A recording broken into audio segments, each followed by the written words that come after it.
भैया लोग तो अपने ही हैं, क्योंकि जब इन लोगों को मुसीबत आती है तो मैं स्टैंड लेती हूँ और मेरी मुसीबत में ये लोग हैं, उससे कोई दो राय नहीं है। कुत्ता को भौंकने से मेरे को कोई परवाह नहीं पड़ता और यूनिटी करके मेरा कोई कुछ उखाड़ भी नहीं पाएगा, ऐसे कभी उखाड़ भी नहीं पाया था, तो मुझे उसके लिए कोई टेंशन नहीं है। लेकिन ये माहौल बना के स्टेज पे चढ़ने का जो बात आता है ना, इसको आप लोग जरूर चढ़ाइएगा कि जहाँ बुलाया नहीं जाता है वहाँ ये लोग क्या बोलते हैं, तलवा चटवा के सर सर सर मुझे एक बार मौका दीजिए, वो करके जो स्टेज पे चढ़ा जाता है ना, तो उससे कुछ किसी का बिगड़ने वाला नहीं है। और ये बहुत ही सभ्य परिवार है, तो सब यहाँ के सब लोग सभ्य हैं, कोई कुछ नहीं है। लेकिन एक लोग की वजह से ना जो डिस्टर्बिंग हुआ है ना, वो सबसे गलत है। और मैं नहीं चाहती हूँ कि कहीं भी वैसा कुछ लोग पहुँचे और सबका माहौल खराब करे। तो आप लोग भी समझदार हैं, उस चीज को हटा दीजिएगा, क्योंकि वैसे लोग को आगे बढ़ाने से ना कचड़ा ही होगा, दूसरा कुछ नहीं होगा। ठीक है, बाकी जो परिवार है वो बहुत बढ़िया है, भैया बहुत सपोर्टर है, सपोर्ट किए हैं, और आप लोग भी समझदार हैं। चलिए आई बहुत देर से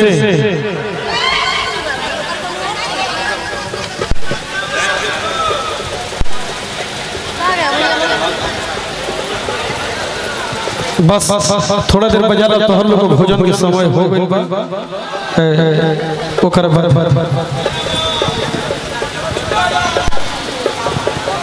क्रोध ऐसा चीज है, क्रोध ऐसा चीज है। घातक फिल्म में अमरीश पुरी सनी देओल को कहले रहे कि क्रोध को पालना सीखो, क्रोध अग्नि को जला देती है। सही बात।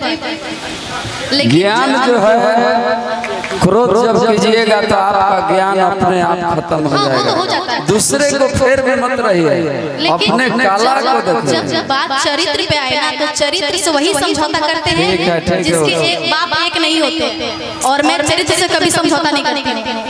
प्रोग्राम आप प्रेम से कीजिए। अच्छा, मैं कोई दिक्कत नहीं होगा आपको। आप लोग बहुत प्रेम से सुन रहे थे और मैं खाना खाने के लिए गई, लेकिन उसको मिर्गी आ गया, कोई उसको मिर्गी तो हटाना पड़ेगा ना। हेलो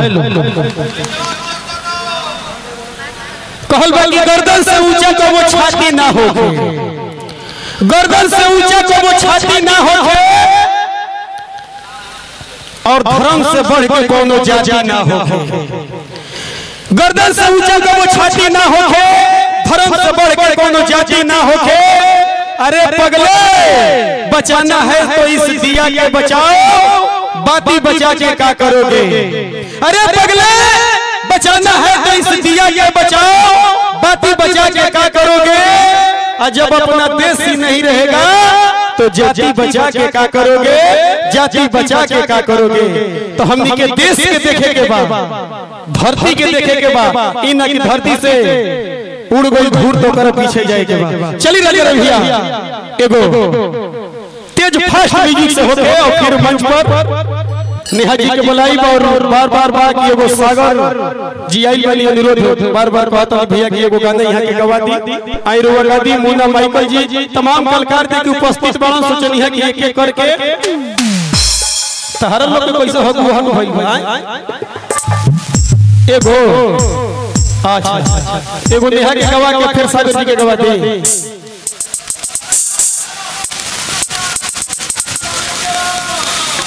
कहो अब हमार समझ रही गई चढ़ाई बोलो।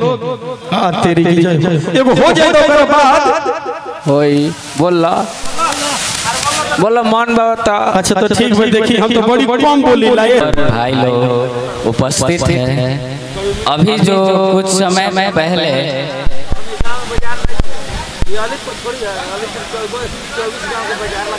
मैम आइए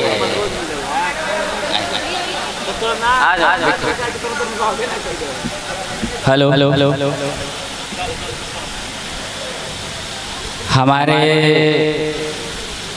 यहाँ पे जितने भी यूट्यूबर भाई लोग उपस्थित हैं, अभी जो कुछ समय पहले जो वाद विवाद का काम हुआ था, भाई लोग से, यूट्यूबर भाई लोग से यही अनुरोध है कि आपसे हाथ जोड़ के विनती है कि कृपया इसको कट कर दीजिएगा वीडियो से। ये कोई मुद्दा नहीं था और ना ही बात विवाद का कोई मतलब चीज था जिसके लिए आप एक महिला समाज के इज्जत को चोट पहुंचे। तो आपसे भाई लोग जितने भी यूट्यूबर भाई लोग हैं उनसे हाथ जोड़ के विनती यही रहेगा कि इस चीज को ना चढ़ाएं। अच्छा चीज दिखाइए ना, कोई दिक्कत नहीं है, लेकिन एक महिला समाज के लिए जो जिनका कोई गलती नहीं है, जिनको कुछ चीज के लिए उकसाया जा रहा है और वो चीज को बिना जाने बूझे आप अपने YouTube पे दिखाइएगा, तो दिखाना है तो पूरा क्लियर रूप से दिखाइए कि किनका गलती है किनका गलती नहीं है।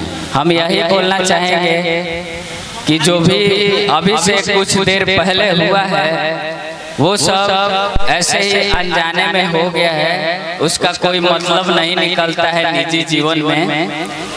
उसको कृपया आप लोग नहीं चढ़ाए, यही विनती है आप लोग से और सारे भाई से, यूट्यूबर भाई से अनुरोध है।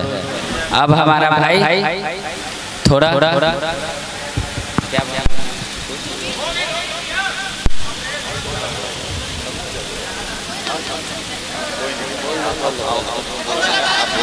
इसके बारे में कुछ नहीं बोलना, आप मीडिया वाले से विनती कर दीजिए कि मीडिया वाले जो भी दिखाना चाह रहे हैं, मीडिया वाले भैया मेरे वो लोग कुछ नहीं करेगा।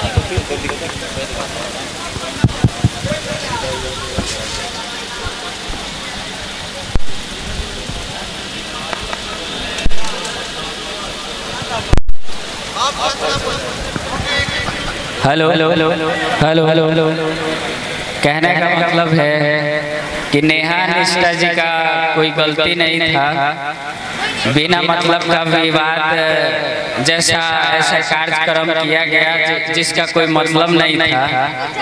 तो हम यही चाहते हैं जितने यूट्यूबर भाई हैं, हम यही चाहते हैं भाई आपसे हाथ जोड़ के विनती है कि कृपया नेहा निष्ठा का समाज में कम से कम गलत संदेश तो मत भेजा कीजिए, क्योंकि हम यहाँ का स्पॉन्सर है, हम ही इनको बुलाए हैं और सारा चीज हम लोग समझते हैं, हम लोग देखे हैं, इनका कोई गलती नहीं है, इनका 1% गलती नहीं है। जो भी आप लोग गलत चढ़ाइएगा उसको डिलीट कर दीजिए, यही बोलना चाहते हैं। बाकी हमारे समाज के लिए आगे का कार्यक्रम चालू होता है।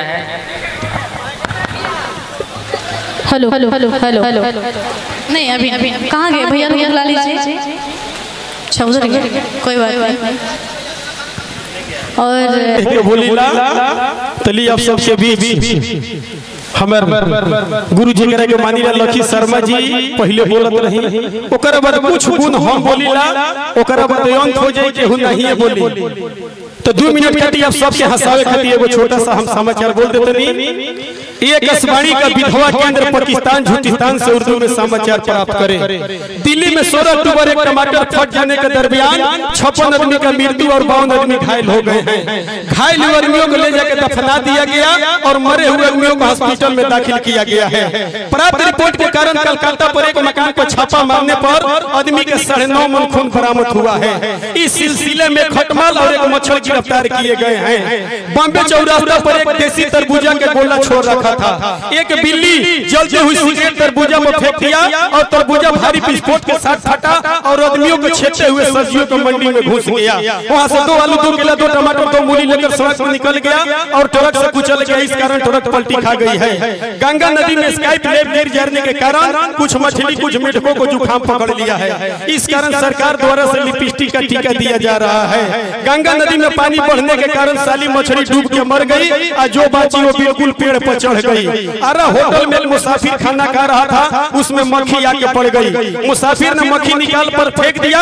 मक्खी गुस्से में आकर रेलवे लाइन पर खड़ी हो गई। उधर से पंजाब में रह रहा था, मक्खी में टकराकर पंजाब मेल का इंजन चकनाचूर हो गया है। पटना से सूचित करते हैं कि उनका इकलौता बेटा श्री मच्छर सिंह आज 3 दिन पहले से न पाता है। उनका होलिया एक्सीडेंट है कि खून पीने के जुगाड़ में गए हुए हैं। अगला सुर से टेढ़ा पिछला गोड़ से लंगड़ाते हैं और हिंदी अंग्रेजी में भुनभुनाते हैं। जो भाई को पता चले चौपाने का कष्ट करे, ग्राम भक्तन महला पोस्ट बड़ी नली पैखाना नंबर 420 रूम नंबर 226। जो भाई चौपाएगा उनसे आने जाने का किराया लिया जाएगा। बीटा चीनी गोदाम पर हाई लाख चोटी हमला बोल दिया है। इस कारण सीआरपी को गोली चलानी पड़ी। 1 लाख चोटी का मृत्यु हो गया, 1 लाख चोटी घायल हो गई और 50,000 चोटी में नसबंदी करके छोड़ दिया गया है। पटना बास घाट पर एक कोहड़ा फट जाने के दरमियान बास अलग और घाट अलग हो गया है। जो भाई उसको नियत स्थान पर लाएगा उसको 5 जूता और 5 चप्पल इनाम दिया जाएगा। मौसम की जानकारी, बिहार में भारी बारिश होने के कारण सूखा पड़ने का अनुमान है और सूरज 12 बजे रात को दिखाई देगा और तारा 12 बजे दिन को दिखाई देगी। आकाश में धूल उड़ेगा और पृथ्वी पर घाटा छाया रहेगा। काल का मौसम, पाकिस्तान में भारी वृद्धि होने के कारण लड़कियों का तापमान 8.5 सेंटीमीटर से बढ़ के 9.5 सेंटीमीटर ग्रेड हो गया है। इस कारण यह समाचार समाप्त किया जा रहा है पाकिस्तान झूठिस्तान से। नमस्कार, सत श्री अकाल, आदाब, मीठा से ताली बजा। जय हिंद, जय भारत। चलिए सागर